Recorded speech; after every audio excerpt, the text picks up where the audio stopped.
Salut tout le monde, j'espère que vous allez bien. On se retrouve aujourd'hui dans cette nouvelle vidéo. Je suis tellement contente. J'ai chaud, j'ai très chaud.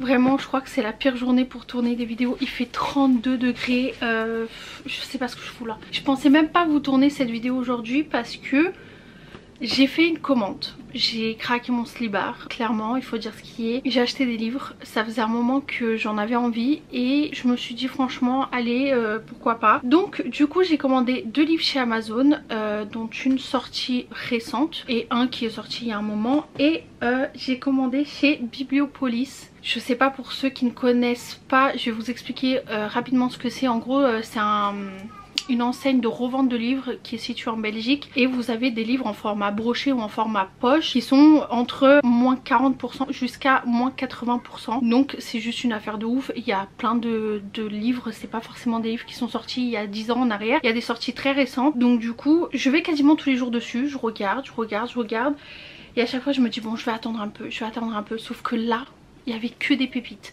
Et encore j'ai pas tout pris parce que dites-vous, je voulais prendre le premier tome et le deuxième tome des Six Riders.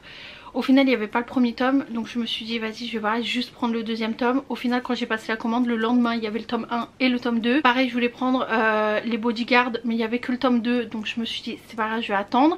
Je voulais passer essentiellement ma commande pour Queen Bee. Au final j'ai complètement oublié de prendre le livre. Donc écoutez, c'est pas grave. Et je voulais aussi prendre un autre truc mais j'ai oublié. Bon bref, c'est pas très grave, mais en tout cas j'en ai pris pas mal. Je vais vous dire les prix auxquels je les ai achetés. Quand ils me l'ont laissé devant la porte, j'étais même pas là. En tout cas c'est super bien emballé. Ah non mais la consommation de plastique les gars, par contre ça je suis pas d'accord. Attendez, je vais essayer de vous montrer. Ouais. C'est quoi ça? Je suis pour à qu'on protège bien les livres, mais là les gars c'est vexé là. Ça va pas ou quoi? Mais c'est quoi ça? Mais ça termine jamais.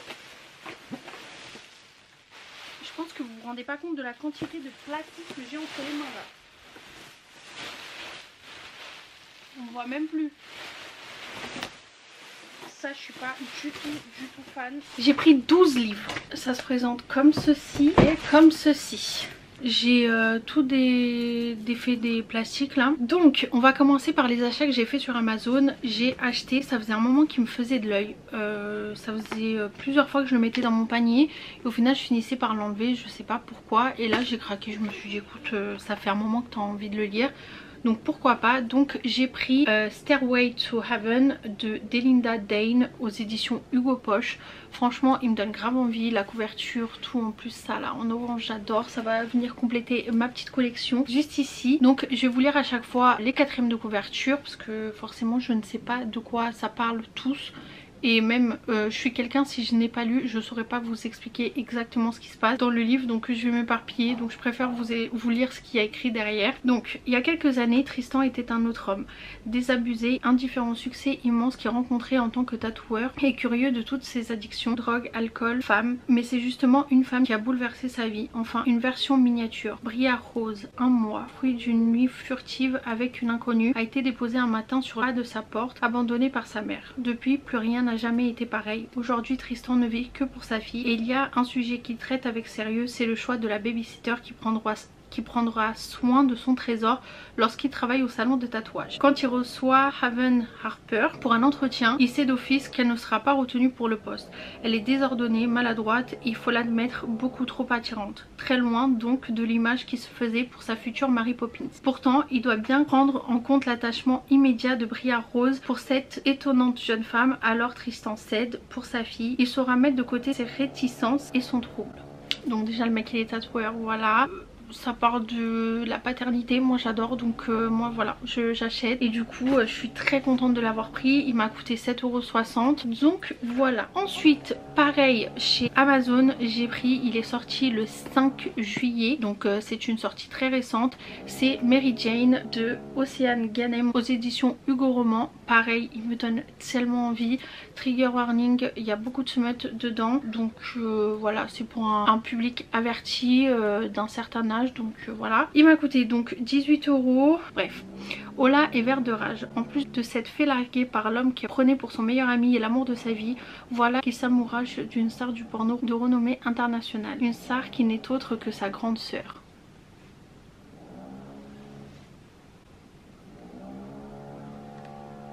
Attendez, parce que moi j'avais jamais lu la 4e de couverture, je suis un peu bouleversée là.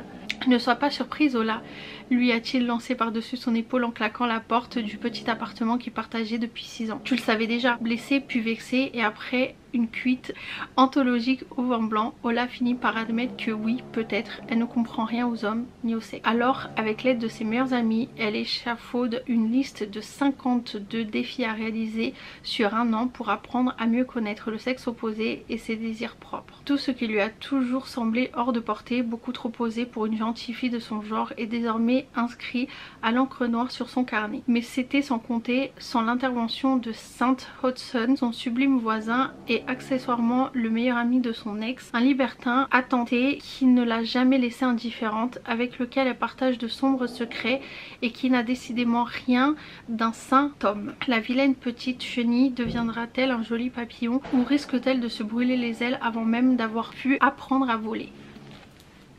J'avais jamais lu la 4e de couverture, bah voilà. Je l'ai acheté vraiment...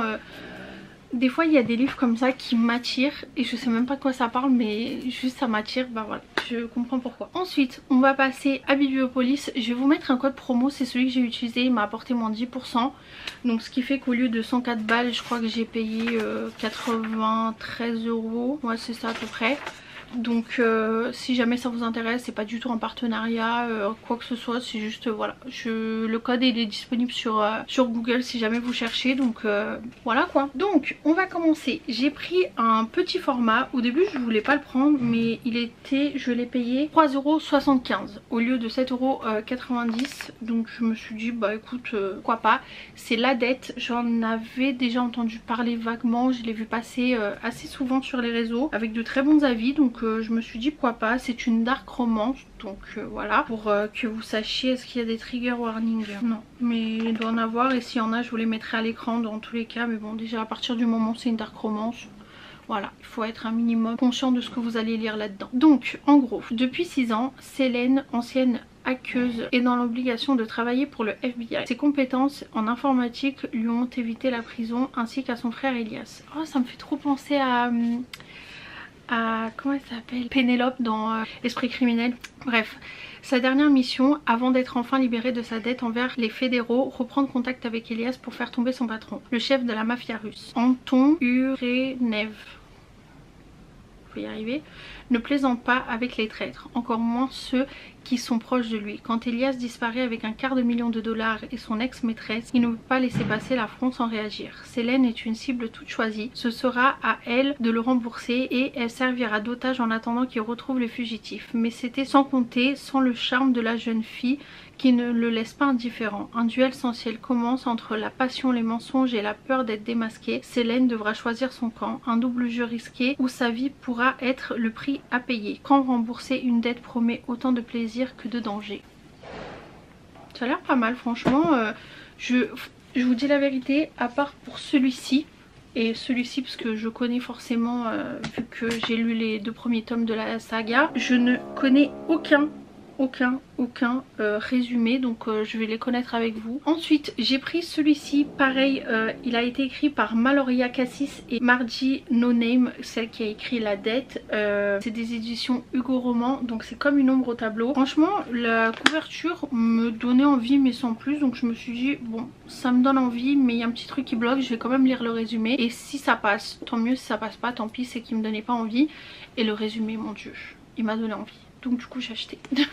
Alors, Gala Carrington est une jeune londonienne passionnée de peinture française. Elle a la chance d'en avoir fait son métier, même si dans la réalité, elle se découvre plus souvent à devoir estimer la valeur de babioles que des tableaux de maître qu'elle a étudiés. Mais un événement pourrait bien tout changer. Du jour au lendemain, elle est appelée en Irlande pour estimer l'héritage d'un collectionneur d'art, William Fitz Duncan. Sur place, elle rencontre Owain et Luke, le frère et le fils du défunt. Les deux hommes ne semblent pas s'entendre sur la façon de procéder et la présence de Gala est un sujet de discorde supplémentaire. Une ombre plane sur l'authenticité des œuvres. Gala devra démêler les faux semblants et découvrir à qui faire confiance. Owain bien mystérieux qui malgré les résolutions de la jeune femme ne la laisse pas indifférente, ou Luke qui sait se montrer si charmant. Une erreur de jugement pourrait détruire sa carrière ou lui briser le cœur. C'est une romantique suspense, donc du coup voilà, il était au prix de 17 € de base et moi je l'ai payé 6,95 €. Donc vous voyez genre c'est pas mal du tout, en plus c'est un petit livre donc j'ai trop hâte. Ensuite j'ai pris du coup le dernier qui me manquait de la saga Wish, qui est juste ici, que j'adore. Je voulais lire le 3e tome mais du coup je l'ai toujours pas fait, mais je vais me lancer là. Donc c'est sur Katori la maman. J'ai trop hâte, donc je vais pas vous lire la 4e de couverture parce que j'ai pas envie de me spoil et j'ai pas envie de spoil ceux qui n'ont pas lu la saga, mais en gros c'est 4 tomes. C'est Sudakei, Evi, Isabeau. Donc chaque tome va parler des filles sur la couverture. Donc en gros le premier tome ça va parler de Katori, de son point de vue, c'est elle qui parle. Ensuite ça va être Evi, sa grande soeur, qui va parler, qui va raconter son histoire, ça sera son point de vue et ainsi de suite. Donc ça y est, j'ai la collection complète, je suis trop contente. C'est de Audrey Carlan aux éditions Hugo Roman. Vous savez à quel point j'aime cet auteur. Donc du coup j'ai trop hâte, je suis trop contente d'avoir eu toute la collection et je suis dégoûtée d'un côté parce que je les ai payés tous 17 € sur Amazon et là ils étaient tous à 6,95 €. Donc du coup j'aurais tous pu les prendre mais bon je les avais déjà, donc j'ai juste pris celui qui me manquait à la collection. Je suis trop contente. Ensuite je voulais pas le prendre honnêtement, mais après je me suis dit pourquoi pas, il est abîmé, je me suis dit pourquoi pas. Franchement je l'ai souvent vu passer, même trop vu passer, et je me suis dit je sais que ça parle de poker et tout et c'est pas le genre de truc qui m'intéresse de base, mais j'ai aussi entendu dire qu'il y avait des plot twists de ouf, donc je me suis dit oh moi j'aime bien quand il y a un peu d'action, que je suis un peu surprise et tout, et à ce qui paraît vraiment le plot twist de la fin c'est un truc de ouf. Donc j'ai pris l'as de cœur, il y a aussi l'as de pique qui n'était plus disponible et le lendemain l'était. Comment vous dire que j'avais les boules, mais c'est pas grave, dans tous les cas si j'aime j'achèterai. Donc du coup c'est l'as de cœur de Morgane Moncomble aux éditions Hugo Roman qui normalement coûte 17 €, c'est ça, et là je l'ai payé 9,95 €. S'il y a bien une chose que Rose et Lévi ont en commun, autre qu'un passé sombre, c'est le poker. Elle est née avec un don, il a passé sa vie à dépouiller les casinos du monde entier pour un jour devenir le meilleur. Arrivé à son apogée, le seul obstacle qui se dresse devant lui, Tito Ferragni, sa némésis de toujours. Si son honneur lui a jusqu'ici était de révéler au public les nombreuses tricheries de Tito, Lévi refuse de se laisser faire plus longtemps. Cette année, un seul homme remportera le tournoi mondial de poker et ça sera lui. Pour cela, il fait appel à Rose, un détecteur de mensonges sur pattes en recherche d'argent facile, capable d'affirmer qui bluffe et qui dit la vérité. Elle accepte de devenir son arme secrète, mais si Lévi refuse de se laisser distraire par l'attirance qu'il ressent envers elle, Rose compte bien lui rendre la tâche difficile. Entre vengeance, mensonge et secret, tout devient possible à Las Vegas. Donc écoutez, pourquoi pas. Ensuite j'ai pris Bienvenue à Lafayette d'Océane Ganem. Franchement je commence à compléter ma collection là parce que j'ai du coup Sanglante Éternité, j'ai Mary Jane et maintenant Bienvenue à Lafayette. Donc écoutez, aux éditions Hugo Roman, il vient de sortir là, il me semble le 5 juillet. Il est sorti en édition poche, donc pour ceux que ça intéresse. Là, il était disponible sur Bibliopolis et peut-être qu'il est encore, je sais pas. Mais en tout cas il était à 17 € et moi je l'ai payé 9,95 €. Donc je me dis pour 2 € de plus autant avoir le brochet. Je savais qu'il allait sortir en édition poche et je me suis dit peut-être que je vais le prendre, mais du coup je suis tombée dessus donc j'ai pas hésité. Donc il y a écrit étudiant en sciences politiques, héritier d'un véritable empire pétrolier, mais impliqué dans un énorme scandale qui a secoué toute la communauté de Bâton Rouge, Ornella Sinclair est obligée de fuir sa ville natale pour intégrer en cours d'année l'université de Lafayette. Dans la précipitation et par crainte de finir à la rue, elle écume de petites annonces et les journaux à la recherche d'un appartement. Lorsqu'elle parvient enfin à trouver une colocation à 2 pas du campus, elle ne doute pas une seule seconde que les 3 filles déjantées avec lesquelles elle a échangé des des mails un peu étranges sont en réalité des garçons. Quelque chose qu'elle s'était promis d'éviter. Hélas, elle n'a pas le choix. Et la voilà qui débarque au beau milieu d'un repère de mâles sublime mais excentrique qui porte uniquement des shorts de sport. Enchaînant les soirées et mangeant leurs céréales directement dans le carton entre Camille, le musicien à vif et hyperactif, Andrea, le beau muet aux doigts de fée, et Océan, le militant écologiste profondément épris de liberté, Ornella ne sait plus où donner de la tête. D'autant qu'Océan a un très gros défaut aux yeux d'Ornella, il est beaucoup trop attirant en plus d'être prodigieusement agaçant. Et depuis qu'elle a posé ses valises dans la chambre située en face de la sienne, elle sait que son passé de façon ou d'une autre finira par la rattraper. Parce qu'on a beau courir le plus vite possible, il est vain d'essayer de se fuir soi-même.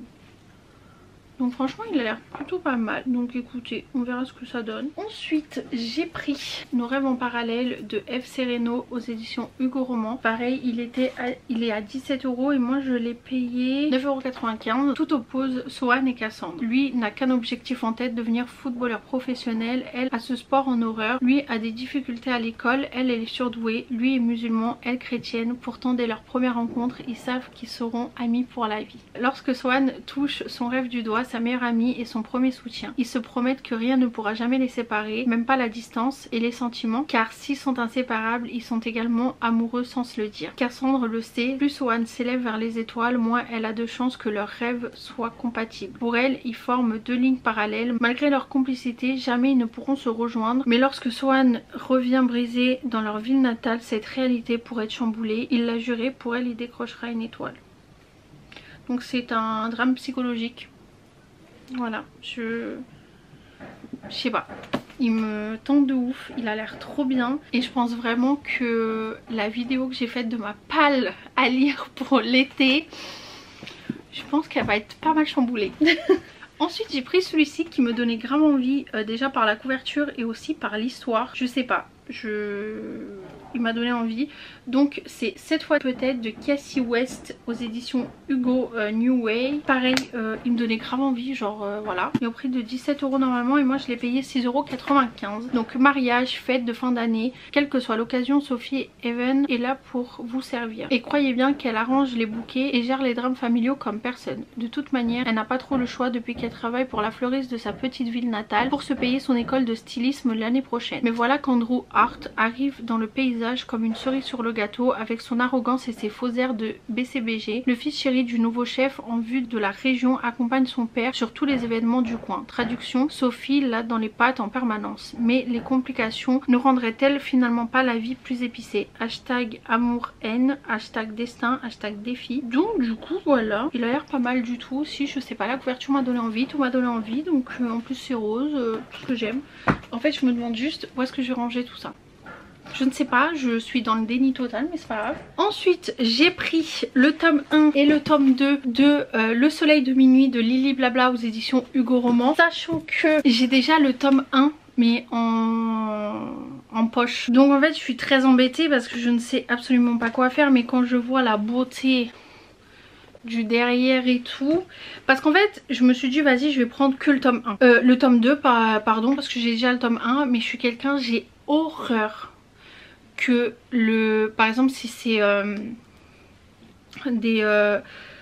des sagas, que bah du coup acheter des poches ou acheter des brochets, bah en fait que ça soit pas la même taille, vous voyez. Donc je pense que celui-là pour l'instant je vais le garder parce que j'ai envie de remplir ma petite collection d'Hugo poche.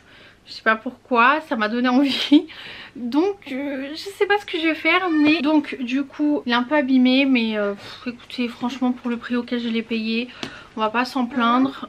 Donc il y a le tome 1 et le tome 2. Donc j'ai payé 9,95 € chaque livre. Donc au lieu de 17 €. Franchement la beauté des livres, j'en peux plus. Attendez, on va essayer d'enlever cette étiquette dégueulasse qui gâche tout le dessin. Pourquoi ils font ça? Je comprends pas. Regardez les dessins. Franchement Lily Blabla est trop forte. En plus je l'avais mis dans ma palle de l'été. Donc là j'ai le tome 1 et le tome 2. Bon écoutez c'est pas grave, je vais me débrouiller après. Donc c'est une romance psychologique. Je vais vous lire la 4e de couverture du premier tome, pas du deuxième. forcément. 20 janvier, 16h20, quelque part en région parisienne, deux étoiles filantes entrent en collision. Aaron a toujours vécu dans cette petite ville de banlieue. Il a ses petites habitudes, ses amis, ses secrets. Son monde bascule quand il voit Milan pour la première fois. Triste et seul, sous la pluie, et il décide d'aller lui parler. Milan a le cœur en miettes, elle est trempée de la tête aux pieds et pétrifiée par le froid. Pourtant, elle ne parvient pas à quitter Aaron du regard, assise à l'arrêt de bus de l'autre côté de la rue depuis une éternité. Ils sont inéluctablement attirés l'un par l'autre comme deux aimants. Leur rencontre était écrite. Le temps d'une soirée, Milan et Aaron sont emportés par un tourbillon d'émotions. Quand adviendra-t-il de leurs histoires naissantes quand sonnera le dernier coup de minuit? Donc comme je vous disais lors de la précédente vidéo, cette histoire elle se passe en une seule soirée et ça m'intriguait de ouf, donc j'ai vraiment envie de savoir de quoi ça parle. Donc c'est une romance, ça j'ai bien compris, mais voilà, le fait que ça se passe en une soirée c'est hyper bizarre, c'est grave original, et du coup j'ai pris le tome 2 pareil. Ensuite celui-ci de base je savais pas trop quoi en penser, je sais pas si j'avais envie ou si j'en avais pas envie, et au final j'ai craqué. Je me suis dit bah écoute vas-y lance-toi, si t'aimes bien tant mieux, si t'aimes pas bah écoute tu le revendras sur Vinted ou voilà, on s'en fout. Donc c'est Les Dieux du Campus, c'est Leander il me semble, Leander pardon, aux éditions Hugo Roman, et c'est de Phoenix BHR et FV STA. Mon dieu quelle horreur, je sais absolument pas comment on prononce. Alors il y a 4 tomes, donc il y a Leander, c'est le tome 1, ensuite il y a Sander, ensuite il y a Dante et ensuite il y a Nox. Voilà, et j'avoue que je les ai vus tellement passer que franchement j'ai fini par craquer. J'ai dit bah tu sais quoi, écoute c'est la première fois, de base c'est pas le genre de livres qui m'attire, vous voyez, genre je pense que ça doit parler de football américain et tout. Moi de base je lis pas ce genre de choses dans des campus et tout. C'est pas que j'aime pas, c'est juste que j'ai jamais essayé, donc je me suis dit pourquoi pas. Franchement l'opportunité s'est présentée, je pense que de moi-même je l'aurais pas pris sur Amazon ou autre, ou à la Fnac ou à Cultura à 17 balles. Donc non pas parce que je trouve cher, mais parce que j'ai pas l'habitude et j'ai peur de pas aimer. Donc là je me suis dit écoute pourquoi pas. Il était au prix de 9,95 €, donc j'ai craqué. En plus ils sont trop beaux. Donc écoutez, je vais vous lire la 4e de couverture et on verra ce que ça donne, on verra ce que j'en ai pensé. Par contre ces étiquettes je n'en peux plus, vraiment je n'en peux plus. C'est une comédie romantique et c'est un peu spicy quand même. Donc quarterback de l'équipe de football de l'université de Saint-Charles, Leander McNeil ne vit que pour les études et le sport. Il ne laisse rien ni personne se mettre à travers de son chemin vers la réussite. Même ses meilleurs amis et colocataires ont bien du mal à le détourner de ses révisions et entraînements intensifs. Loin de faire preuve de fausse modestie, il se prendrait presque pour le dieu du campus. Il pourrait cependant vite être rattrapé par la réalité, par Nix Dougherty. Les sermons, cette fille de pasteur en a à souper. Elle compte bien profiter du vent de liberté qui souffle sur sa nouvelle vie loin de sa famille, et peu importe qu'elle se mette à dos celui qui se prend pour Zeus réincarné. Lors de la première soirée de l'année, la colère divine, elle en a fait son affaire depuis bien longtemps. Aller à l'université n'aura jamais été aussi séduisant qu'avec les dieux du campus. Ça a l'air pas mal, franchement, faut voir comment ça va se dérouler. Et ensuite j'ai pris le tome 1 et le tome 2. Franchement quand j'ai vu la couverture, pareil, vous voyez comme pour Une ombre au tableau. Et moi ça m'arrive souvent, soit la couverture est un coup de cœur et des fois je lis même pas le descriptif tellement la couverture m'a donné envie, et des fois la petite phrase d'accroche sur la couverture me donne envie, donc du coup je me lance, comme par exemple pour Mary Jane. Soit vraiment la couverture me donne pas vraiment envie, mais il y a un truc qui fait que je sais pas, il y a un petit doute, vous voyez, je me dis j'ai envie d'en savoir plus, j'ai envie de savoir de quoi ça parle au moins, histoire de me faire mon propre avis. Et franchement j'ai bien fait. Par contre les livres jaunes là comme ça je peux pas, le papier jaune ça me saoule. On dirait que c'est là depuis 90 ans. En gros j'ai bien fait parce que l'histoire me donne grave envie. Donc c'est 2 petits pavés, donc c'est le tome 1 et le tome 1 pardon et le tome 2 de Can't Help Feeling in Love. Voilà, j'ai fait mon maximum de ce que je pouvais faire en anglais. Donc du coup, c'est des éditions Hugo Roman et ça a été écrit par Alicia Garnier. Donc franchement, c'est que des auteurs français, je suis hyper contente. C'est la French Team. Vous voyez, derrière, vous avez ce petit logo avec écrit New Romance French Team, donc c'est tous les auteurs français qu'Hugo Roman publie. Franchement je suis contente parce que je crois qu'il y a que ça. Franchement depuis tout à l'heure de ce que je vois, je crois qu'il y a que ça. Donc écoutez, il m'a donné grave envie, je sais pas pourquoi, il me tentait. Oh mais c'est trop mignon, il y a des citations à chaque truc. Donc je me suis dit, écoute la couverture je suis pas fan. Franchement moi dès qu'il y a des gens dans la couverture et des couples et tout... je sais pas, encore franchement là limite je peux dire que ça va mec. Alors quand c'est des mecs torse nu les gars s'il vous plaît il faut arrêter avec ça. Stop, vraiment stop. Mais du coup il m'a tenté et j'ai lu la 4e de couverture et je me suis dit ah ouais ok on va les prendre. Donc pareil c'est une romance psychologique, je pense qu'il y a des trigger warnings. Ouais trigger warning, je tenais à faire ce mot pour vous lecteurs, lectrices ayant commencé nanana. Thématique difficile dont abus voilà, violence sur voilà, dépendance alcool et drogue, troubles du comportement alimentaire et certains comportements toxiques, des traumatismes. Ah ok, c'est bien plus que ce que je pensais. Ok bon bah voilà, vous voyez ça j'aime bien. Ce genre de truc avec les trigger warnings dès le début là moi ça me plaît parce que il faut le dire, quand il y a des trigger warnings, on en a marre de devoir chercher à droite à gauche. Surtout quand on en parle des livres, moi je trouve ça beaucoup plus simple. Et surtout quand on va pour acheter le livre, bah, le fait d'ouvrir les premières pages et de voir directement trigger warning. Parce qu'il y a des gens qui sont hyper sensibles à certains sujets. Et du coup bah, ils n'ont pas forcément envie de lire un livre. Et si on les avertit pas, non je suis pas d'accord. Donc ça c'est très bien. Dès le début c'est écrit donc...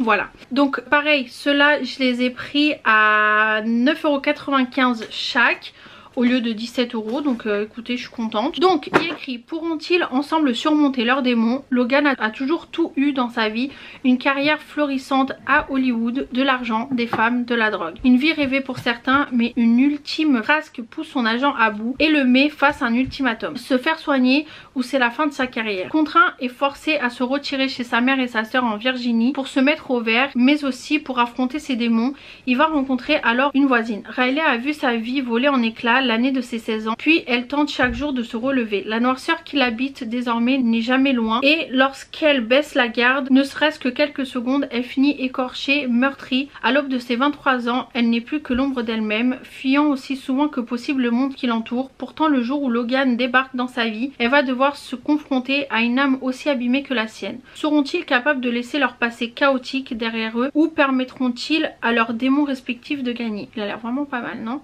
Donc comme je vous ai dit c'est une romance psychologique, c'est une petite brique quand même, il fait 500 pages il me semble, 500 pages, donc écoutez la petite playlist à la fin, on adore. Donc non franchement c'est pas mal du tout, genre je suis très contente de mes achats. Je sais absolument pas où je vais ranger tout ça, j'ai peur. Mais écoutez, voilà quoi. Donc j'espère vraiment que ce book haul vous a plu. Sachez que j'ai commandé le 4. On est le 7, vendredi 7, donc c'est arrivé super vite. Dites-moi si vous avez déjà commandé sur Bibliopolis et ce que vous avez acheté. Et dites-moi quels ont été vos petits craquages ces derniers temps. Moi franchement là, j'achète plus rien. Franchement là c'est terminé, j'ai trop acheté déjà. Et j'espère vraiment que cette vidéo vous aura plu. Si c'est le cas, n'hésitez pas à la liker, à la commenter, à la partager. N'hésitez pas aussi à me rejoindre sur les réseaux sociaux, que ça soit Instagram et TikTok qui s'affichent juste à l'écran, ou aussi sur mon Bookstagram où je poste toutes mes revues sur mes livres, mes avis, mes envies, tout, je poste tout dessus. Donc voilà, n'hésitez pas à me rejoindre. Donc voilà, je vous fais des gros bisous et je vous dis à très bientôt pour une prochaine vidéo. Et entre temps, je vous souhaite de très bonnes lectures. Bisous.